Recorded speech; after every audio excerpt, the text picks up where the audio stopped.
grand plaisir à tous les internautes, à tous les abonnés de www.cleboa.com. Merci à toutes ces personnes qui nous sont chères, toutes ces personnes qui sont abonnées dans notre chaîne www.cleboa.com. Grand merci à vous de nous faire confiance, également à notre Dieu qui nous prête les souffles de vie. Il nous renouvelle plutôt sa bonté dans nos vies. Grand merci à l'Éternel des armées. Et puis un grand merci à De la Nation, Tonton Banda, Pichu Mangaya. Merci pour nos Moussala Kitoko, Bozo Sala, Nakacha Cleboa. Merci également à nos téléspectateurs. Nous avons tout besoin d'occasion. Il y a côté la émission Nabiso. Voilà, numéro Lelo, nous recevoir pour Nabino un grand artiste musicien. En même temps, il fait aussi de la comédie, la musique. Et aussi, à changer cap. Donc, changer cap, ça veut dire à mélanger. Tu éviter, mais tout au long de cette émission, tu retournes à la question pour toi, ce qu'on mélange musique, na politique, na moi comédien, na celle rabiso à musique, et celle qui a vraiment bien. Alors, je reçois pour vous. Déjà, je l'appelle l'honorable Jean Goubal, à qui je dis bonjour. Bonjour, maman Laurette Aruna. Bonjour. Okay, voilà, comme je vous ai dit tout à l'heure, je reçois pour vous l'honorable Jean Goubal, Wazali candidat na Moamba. Na Moamba, quand on parle de Moamba, parce que Moamba est limité, Lemba, Ngaba, partout à la Nyoswana, Zara Moamba. Voilà, Nazanaye, micro na biso Cleboa et Koluka, et poto e banano.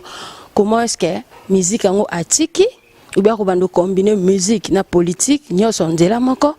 Alors la réponse est la question est voilà papa Jean Goubal, tu es pas nayo, tu es banano idée wana ya ko postuler. Peut-être que la question déjà basi ba poser kio, mais comme la première fois biso Cleboa to ya vers yo, to ko yeba maklikanisi wana utaki wa pinini motiva kio pour embrasser sa carrière politique. Maman, Congo,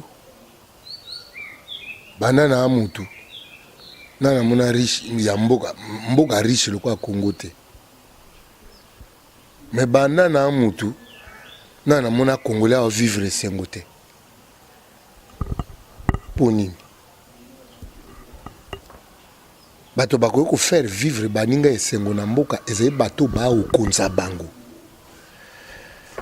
Ce qui est Congolais à vivre et s'engoter, c'est que bato ba o konzaye baza bato ya motema malamu te.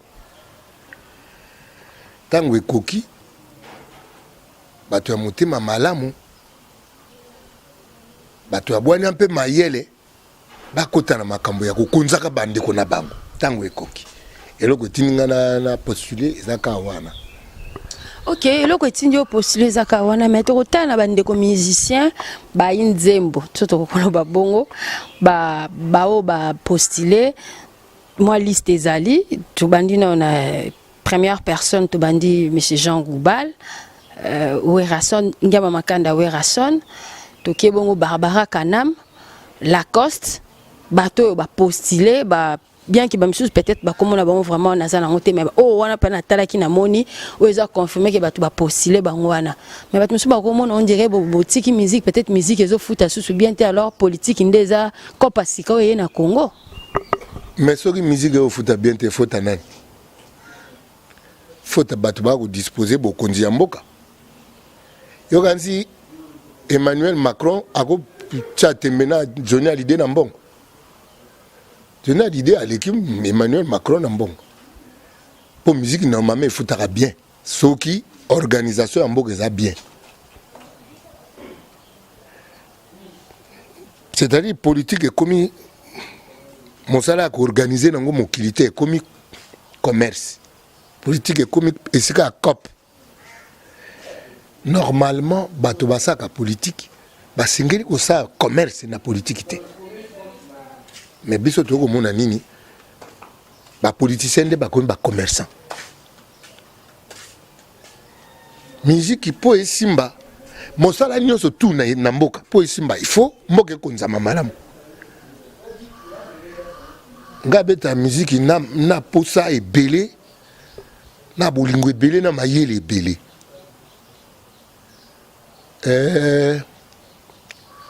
Ah, pas na 120 livres ya musique, 120 livres ya musique. Na somba ba livre ya musique pour na yeko la musique. c'est ce que beta masolo que bino ba musicien bokoti makambo wana ko zuanga tel ko ba musicien a cop na musicien a copte na musicien ya musique na yeko na ngo na linga osa musique ya nzebi et soko yoki discours na nga na banzembo na ngai okoyeba que naza genre ya motonini ezate ko wuti na musique ya me ya tegeranga maranda majwaga marwaga koyo me marwaga majwanga na politique te dans la musique na yembi bayibi ngai bomona na yembi salisa na yembi africano na yembi zoro mbongo ya leta ya libengana yote na musique na ba thème j'ai des thèmes pour élever la pensée de l'homme. C'est ça que je crois que je vais apporter en politique. Mais nakoyoka makambo uchikoloba sikoyo ndeko honorable Jean Goubal. Musique na yo bien que vous en a 120 livres. Tu habité 120 livres wana ozanango. Musique na yo ezaki na eza un peu na forme nango mususu et kendela par rapport à la musique mususu. Je crois qu'il y a un des ça qu'il faut ezobimisa on est au top. Par rapport à artistes et musiciens ou beta blogo yo bekena ocho yemba siko wana qui ont des obima meilleur que bango yango yonde peut-être que ça na chance wana bat pouvoir voter nde yo parce que yonde ba mona des têtes bien faites par rapport na batu mususu. Ah maman ba voter ngai bande ko bo voter ngai bozana poser ya bato bazali na motema bolingo na mayele na cerveau bozana poser ya batabungu voter ngai mpo na bongo voter ngai mekanga iso 5 ekoki bomoni na aventurier bobwakisi 5 ans déjà au profiter déjà maman profite makambo bien eza tant comme député ana ba passeport diplomatique eza na ba kati ba avantage eza talebele par rapport à ba désavantages profit na ngezani o ba député musu bazara na ngoyo mpe okoma na profit na ngeza bato bazanzinga nzinga na nga baza bien profit na nga yango profit na ngeza na mona moninga za ko sepela na mboko ezana nkite belebu ole to sa musala nkite to kabula nkita bien to kanga bakati oka ministre musu baye na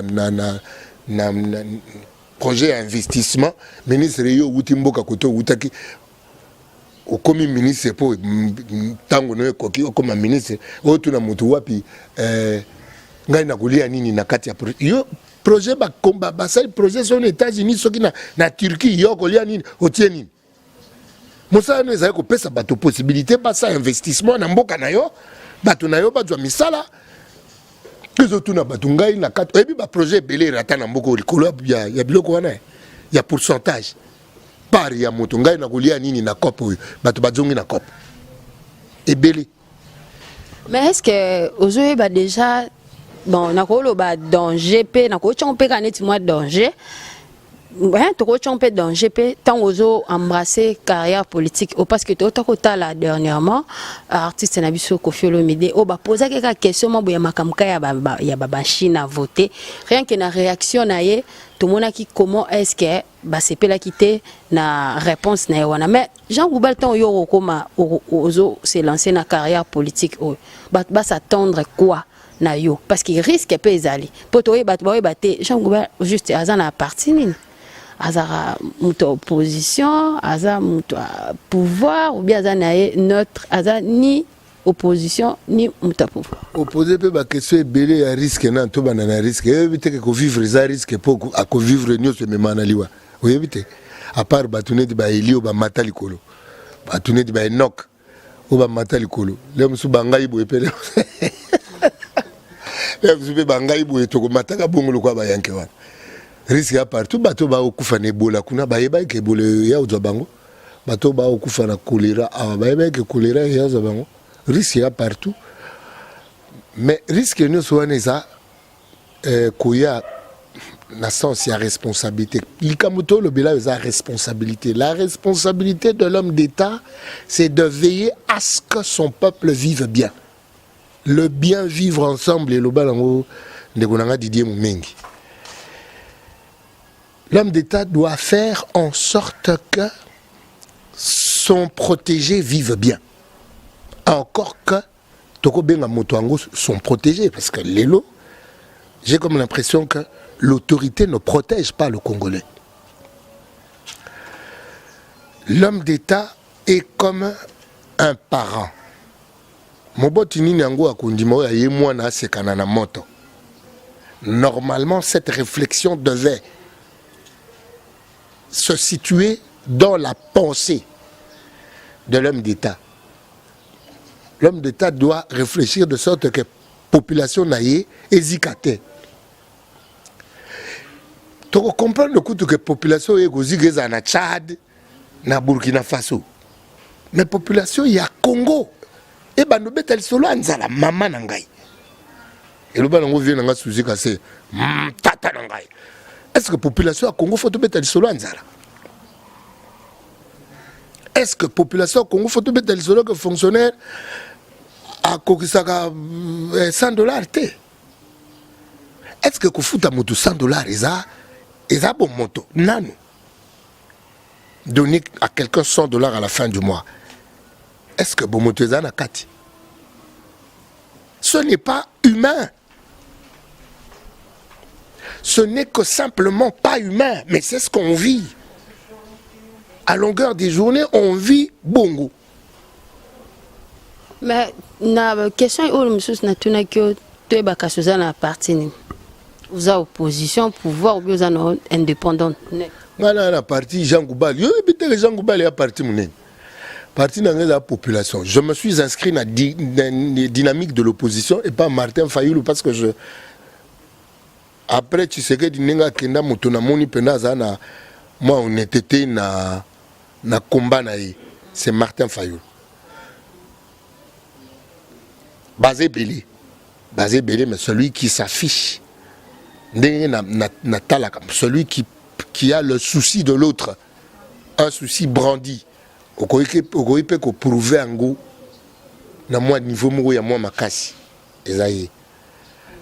Cela ne veut pas dire que bato mosusu yo bazo lobela population bazate baza. Il y a des gens qui parlent pour le peuple. Baza na peu côté majorité on a je sais. Mais si on se retrouve côté majorité, mieux vaut un discours ya olak sabande ko ketala biso toi majorité toi na pouvoir mais ta position peuple a okufanamia. Ce discours là serait mieux compris na kati ya majorité qu'en opposition. Parce qu'il y a beaucoup trop de passion, beaucoup d'émotions na contradiction en matière de politique. Moto akanizi que soko salier remarque la kisaketala bato bakowa à moins le cause contre l'individu yé. Le problème est entre les individuités. Le problème est na système. Le problème est na komona moninga ko kufanzana to ko se lokote. Moi no yo nani ale shabi ba bo mabiso bo lo bate. Bo mona bo monate. Makosite? Mais c'est que campagne ngo tango bandawa to bi ke singa mbongo fo ezala na ba musicien o natangi toza honorable to bengi pe déjà Werason na ngaba makanda Werason o azape candidat député national toza na ndeko Jean Goubal pe o azape candidat député national ce que ils ont pas ba moyen ils ont ba moyen ba to bi ke mbongo fo bima to bité mbongo ko uta wapi oyo source de provenance des années autant en campagne ou ezalaki bat baby ki non Jean Goubal era sala ba campagne na mbongo ezobima boyko uta boyko c'est parce que esenga mbongo et c'est ça joyeuse ba betelere lisolo ala abaka mbisi bena vi akoti musafa bimisi likonda nakata mbisi mutakoza muumba mbongo te mutafabrika mbongo mbongo ba fabrika mona moto pour ngana tout na sa totologie na ba moto fabrika mbongo za moto mbongo ba fabrika ngonde na moto moto akoza muumbu na mbongo te oko yana ba mbongo no panzi ngana na lisolo ya pamba d'abord yo soko zo panzaka mbongo wana ozwi wapi C'est tout un cas par exemple il y a Werason de Tobi qui est un musicien, bah baby qui a hasard en bon, soit mon azo panzango ba okamote. Et l'habitude n'angate ya panza bambongo. Na pêcheur te. Na moninga ya bato. Pêcheur na bi mo lobi mbisi, na mo lobi mbisi te. Oyi mo lobi mbisi ya na pambwa che muchopi. Akoti na mai po mbisi ali abenda ali ambisi. Bato ba yaka usopela bino bambongo wana ba sa neti mo lobi mbisi achevu lei. Lero alei yo. Ngaza moninga ya bato. Nazana masolo. Nazana lolenge ya kutalela. Bato ba yebi ngai na postuler na commune na ngai na circonscription na ngai ya Moamba. Na keko mi komisa musika te. Na mi komisa esika ba yebi ngai esika ba moni ndenge na tambolaka. Mama honorable za kombote, honorable za attitude. Yango mote opesa bato ba bengo honorable. Biso to na honorable belé to na excellence belé wa excellence na mboka. Wapi honorabilité ya mboka. Est-ce que Rwanda makamba Angola Luanda makamba sebiso na Angola eza relaxa un peuple d'honneur kena ko simba américain ça ne bongo. Simba américain ça ne bongo. Bongo lo bioka. On nous manque du respect en interne comme en externe. Tozab honorable yasolo, tozab excellence yasolo. Mais qui nous honore en dehors comme à l'intérieur, on ne nous honore pas. Il y a trop de noms.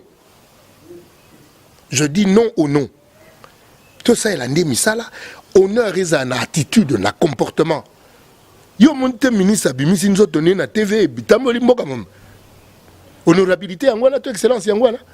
Nzoto ya mobali ya ministre eleki na TV. Attends.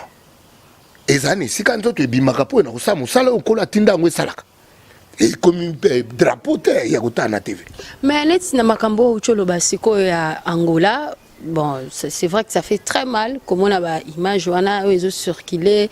Comment est-ce que voir nos frères au bazo souffrir au façon au bazo bengane la bango to boité même boka no so ba bengana ceux qui osa irrégulier mais ils rappellent na façon mo robo au basa la ngolé ça moi violence et tout mais na landa qui une information ministre des affaires étrangères chez Okitundol ba qui on est mieux que chez soi phrase on a kanga qui ya suka wana on est mieux que chez soi que faut qu'on vende na mboka na habité par rapport à la phrase wana loba qui na habité.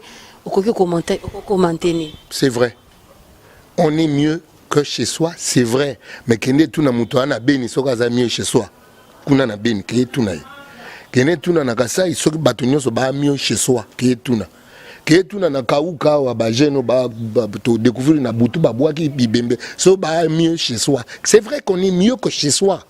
Mais chez soi wana, il faut que eza organisé. Tous vivre na zamba sauf qui peut. On est mieux que chez soi, c'est vrai. C'est une phrase correcte parce que motauzala à l'aise quand il pas naïe. Balu baba kwa benda nkulu kwa muchi. So vous pas batuzalu kwa uzali kulanze te keba keba. Mais selon vous, quelles sont les mesures au gouvernement Kokozwa par rapport ce qu'on peut s'aider par rapport à ba expulsion aux Osama en Angola, des bateaux bengana nos frères congolais, la façon moro ya bien té. Selon vous, vous peut s'aider? Maman, Congolais qui m'a libanda pour Ulukani. Assis sur du trésor, tu vis dans la misère. Naloba on africain. Congolais qui m'a libanda pour Damas. Parce que Damas, il y a pas les bakanga on a ba gladiateur yamboka. To vivre ni ba gladiateur na ba civil ni konzi ba gladiateur ba kababa ba plan tout ba fandela ngo c'est-à-dire maman ngai ne dépend ngai yawa oyo kutanga na madame to lamba ka badi tu cheba Damas bana mukate so ba pa ya baye na ipsi bango ke boya chengai c'est bien to le badi to parler ba mona bana boya c'est ce que nous vivons. C'est-à-dire que les politiciens la population qui m'a débrouillé na Bangola. Et puis Bangola, on a Bamboka Mike Mikete, Mdekonangai. Bangola, c'est tout que na Bangola. c'est des petits pays. Congo-Brazza, c'est des petits pays. Le problème, c'est en interne. C'est nous. Nous n'avons pas de grands battus. Il y a vision. Batoukou de regretter Mobutu, mais Mobutu non plus n'avait de vision. Il y a une vision. Il y a une parti, mon fier, mais vision. Comment on monter Batouba dans Bangola? Comment on Bangolais, Américain, c'est de ce Congo-là qu'on a besoin. Et on a besoin des dirigeants qui vont faire de ce Congo-Wana. Tout ça, tout ça, moi, et là, on est au cas de ça, on a limité. Tout va nous commisser à bloquer. On a 11e siècle. Les lots n'a mokili ba pont na Chine na mona ba passerelle. La passerelle. Tout ça, comme ça, le 13e siècle. Mokili les autres na mayele. C'est le cerveau qui crée la modernité. La modernité, c'est la philosophie à l'époque, et c'est les gars, tant que contemporain. Oui. Hein? Non, je souffre. Ça me fait souffrir de voir le pays le plus riche du monde, et ça a l'échec dans la liste. Il y a que dans le monde, les situations, et les gens qui sont au Congo. Oh, maman, tout le monde a été. Angola, Angola, Congo Brazza, Bengani Biso. La minute angolais comme ils ont organisé par rapport à Congo. Kazeponi, pour organiser Congo, tout tchaki wana ba sambroué, ba kamambongo. Au comme wana yomuto fo konza, au comme kamambongo. Mais nako voter par exemple nema mbongo wana c'est ceux qui bon ba tu sais il va voter muto aza mutamukatete faut voter muto ana ngoda bo mo da muto aza mituka aza mapangu na de bele so bi ke so ya wiba ne mingite ke voter muto ana lo te po ba tu musuba na rien ba voter bango ba tu ba regretter tout ba tu rien wana. Mandela atika bokonzi atika 5 millions de dollars ya pamba. 5 millions de dollars ya pamba. Et puis pour voter Batongo ya mbongo bazumbongo ngala yebi na Congo muto azana mbongo ya musala te nakotanga batu muke o bazana mbongo musala c'est-à-dire batune baledi awa na sala musane to bomo na yi batune dinenge ba vena biso ki sombe bazaki no ye makolo ngulo ko na politique comme tonga ba immeuble wala mbongo ya ngwana ya ba mbongo ozongi sate so mo kile comme pena normal to ba nous rappeler et c'est quand on bandego nginda tozongiti place ungindaki tala normalement na yo yangoyo ale to boyi ko salo mabe mingi to bakiseli au moins eteni oyo pour ça ba VCT o no zongisela ba ndeko no ya Congo ya biloko baninga ozo au commission ya mama na Congo batambongo ba ebelete et puis batambongo ngo peso landi bien ba yaka na politique te. Mais est-ce que la ndenga musique pour vos artistes musiciens vous postuler moi si tout le monde déjà la diva Barbara Kanam, Rasson, Jean Goubal et tout so va présenter bambo na bango yoko otani ti banel bazambo te bango nyo sondire baliki na bango ngana mbo on dirait ou bien c'est ça bango so baliki na bango ngana mbo po bilo msuba ba yemba ngala ko ka yemba ngote ah bon on va par rapport à bloc au yemba kasi bazuli en web au lepi baba musicien bazu mbongo na nini so za na musique te kemba una musique kakati yango na lobiti ba ngo so tali bien bango fo ba le kanga na mbongo po makambo musu bango ba yembaka nga ko yemba ngote neti nini makambo ngo zo ba makambo so ba tu ba comprendre te makambo ngo nini ba yembaka o neti nini le ba yembela ba kombo ba tu o yemba ngai na futo mbongo nga pona yembelo fuza mutu to kolina yo na yebi yo pona nakoselo makambo te kasi so ba yembela ba kosela ba makambo oh yo gateke banze musoye bandaka koma mobali komi mwasi komi makambo te le kawana bato po ba voter mbongo te bato ba voter mayele na bolingo bande ko so boliko voter moto na bolingo. Mais est-ce pour voter une personne peso talapé éloquence nae diction nae Isaac bien parce que ya kolobani na parlement aibi koloba français te Est-ce qu'il y a des contacts? Ça fait partie à charisme, l'éloquence, savoir parler aux gens. Ça fait partie à charisme. Et ça va charisme na binote ba oboloba na musique mutu. Ah boa ki sabani jona charisme te. Charisme so balobi charisme. Au moment Hitler, au moment film Hitler. Tout le monde ba mbeba na sala. Au moment Hitler so azoloba. Tota Mobutu, au moment Mobutu l'air anoloba. Le charisme, le savoir communiquer avec les gens. Ça fait partie à charisme, ça fait partie à et loko ça que ba moto bokondi. De toute façon le français pour zaraberer mususu ba français moi bien te baba o mais trop voter ndeni français ne mobulu et tout et puis ba français ba zape ba sali pe loko te ba français. Maman, un dirigeant doit savoir parler à ses dirigés. Qu'est-ce qui et le ne ça là engouement, mouvement et boostaka un peuple vers un idéal. C'est mon continent na azo mimaye na li solo. C'était beau tala. Quelle est l'église ce pasteur a été comme ça amen amen. C'est-à-dire ça fait partie du charisme. Ça fait partie des arguments du chef, d'un chef. Oyebo le bâtiment so oyebo le bâtiment technicien ça un technicien dans Moussala. Mais si tu veux amener des gens na vision, tu dois savoir exprimer ta pensée. Okay. Voilà toujours qui lentement sûrement déjà vers la fin mais tu peux opinion non plutôt par rapport à la machine à voter, pour on dirait susciter toujours la polémique, machine à voter. En fait, moi je crois que le problème n'est pas au niveau de la machine. Le problème se situe à un niveau, il y a un piège. Machine à la keko talango na keko mekango na moni yango eza bien. Et puis là na mekango na moni yango bien na tuni bosiko piège eza wapi. Parce que au la machine no obimisi papier no ya vote OK o tia na urne. C'est qu'on a tout na encombrement nyoso yoyo machine type tozongli suka na papier to tia na urne. Bon encombrement nyoso youdi ouais il fallait que tozuka papier te tia na urne. Il fallait que ça n'onka bon. Mais machine normal na moni bien.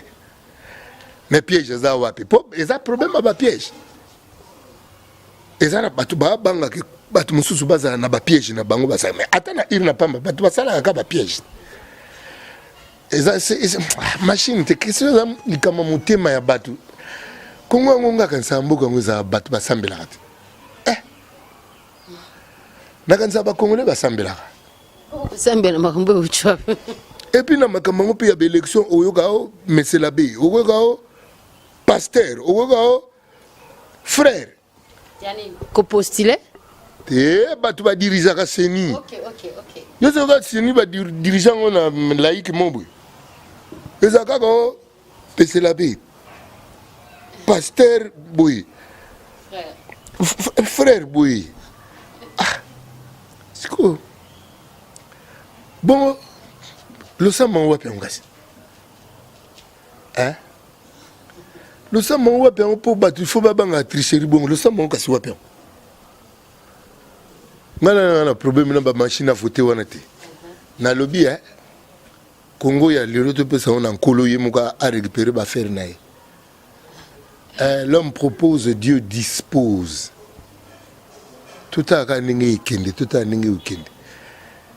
Normalement, pour Nanga, il faut écarter la machine à voter parce qu'ils ont porté unanimité. Si c'est pour ça, ordre Namboka, pour les Camboués, unanimité. Pour Nangaï, ça c'est mon point de vue. Il faut écarter Angoka. Pour ceux qui ont créé des discussions, mais il faut écarter Angoka pour discussion. Voilà. Ce que tu as dit, c'est la musique. Tu vas combiner les deux. Tu vas un musicien. na musicien banda vie na ngai naza musicien nakenda na classe na beta musique nasala makambo susu na beta musique ese bakenda olala kuna na hémicycle yango so bolala na hémicycle te bo temps bino bwana ba parler na bino oyo kanga so kutinga na beta gamtor nanga des journées de bakenda ba vacances aux vacances parlementaires ngai circonscription na ngai moamba c'est que na changer te na base nanga na ndokuta na ngoler tout nene na ninka ndule nanga na moamba na sema be na mona ba avocat ba plaider avocat aza na parlement aza na nini mais en tant qu'avocat plaider na ye. Ok, bon, tout comme nous avons déjà nasuka émission na biso, un mot par rapport à bateau bolande émission na biso, par rapport à mboka, n'habité malobani ni okolo ba peut-être musu baza ba vraiment bien té. N'habité malobani apaisement okolo ba ko kitsa moi metema ba congolais au baza dessus peut-être na makambo oyo politique ezo mema. Ngate muna kitsa mitema ba congolais. Ngaite nkolo mutako kitsa mitema ya bato. Mais biso Congo kwa tolobila lusambo mingi. Moto na mota mitala kati na ye. Est-ce que motema ngo ekenda lusambo yango yo? So otai na kati na yo. Omoni ke motema oyo yanga yo yango te mutekenda lusambo kokenda sute. Bino bo lukela biso ba problème na kokenda ka utanga kombo ya Nzambe pamba. So omoni ko kokate vandal melaka ba biere na yo ekozali. Leo kene kutumolaka kana na Nzambe babi kotanga kombo ya Nzambe pamba te. Bino bokomi awa ekala awa église. Soko église a bâti volume ekala bâti volume ba voisin batanga lisute. Soko yo yebisa na église ke awa bo bâti volume makasi babi moni mona Nzambe ko tungisa ye. Mais na moi on dirait pour depuis to bandi makambo église ezo zalaka toujours on dirait combat na opposer la eza peut-être plus makambo ya église aux amuto ko bon avec hôtel ma église za église bar ou bien voisin église koto babandi kote ya koto bazo yemba koto bazo teya. Au fait problème est église té problème est bar té problème est moto. Ce babi que la restauration de l'homme. Yango to combat na biso za wana restaurer l'homme congolais. Toko tika motote a comme si et combat Christ le quoi ligablo na ye. Toko tika motote a tie bar en face net na lemba kuna en face à mokengeli ba tie ba baru wa étage comme René Mikolo. Et pumpaka ba makamuna mokengeli kuna. Te faut to c'est quoi? Ndenge ndeko nanga Didier Mumengi alba to c'est quoi? To c'est quoi to loga bata okufa. Congolais a commis le quoi moto okufa. Mais yango na ba o manquer biso respect na ba voisin. To c'est le quoi bata okufa. To c'est quoi? To tikana no pe makambo ya bivota voto ya biso to votaka pona ba pese moi likonda o voter pona mutu wana boze ekolo moko. Si tout bateau a makamba bikolo wana. Bamona bande wana bango ndire escalier ba mativina na mutu titi ba komi wana ba komi na clique na bango ya bamvwama. Ba bosani ekolo. So bato bagi ne ekolo mona kisonso bande kwa bato bazate. So bato bagi ekolo moko na ba maluku so maluku na ba mokali kuna bande kwa bato bazate. Poni bato ba mona pasi bongo alors que bande ko na bango ba na pouvoir. Ndeko na ngai Congolais ba ko soutien na likambo kindeko. Oh ndeko na ngai ya te. Kristo alobaki batule ba tula enta bandeko no baza bandeko na ngai baza bato ba ko sa volonté ya tata na ngai. Volonté ya Congo lelo eza ba sa Congo sa musala. Congo comme riche, Congo ezala ezonge la place nango. Une puissance dans l'Afrique. Alors eza problème ya bandeko ya te. C'est un problème, il y a bateau, ça, Moussala, ma Congo, na Moussala. C'est ça, ma candidat à solo Kopona. Tika makamba bande kona bino. Oh, ndeko na ngai. Ndeko na ngai. ndeko no akotika yo na nzala. Ok, je crois que aussi si le yango wana et puis tokoye ba uza numéro combien pour quand même ba baby qui uza candidat na mo amba mais toyeba quand même numéro en ça quand même pour mutokoya ko voter Jean Goubala ko bater numéro c'est ça. Obi na saki be mission moko awa na pesi numéro 232. Lobi na ke na seni na ke muna na komi 230. Wow. Sikoyo namoni na vérifier bien bon on a pesa ngo. D'accord, c'en est fini pour aujourd'hui. Nous avons reçu pour vous M. Jean Goubal, Ouazali, député, candidat député na Mo Amba. Donc, vous votez, bana Mo Amba, vous votez, azana ba ida bien. Tout ça peut dessiner à bateau, un pierre, mais yazane, à base un pierre raté. Bon, on a parmi les bateaux de temps qui vont habiller, peut-être.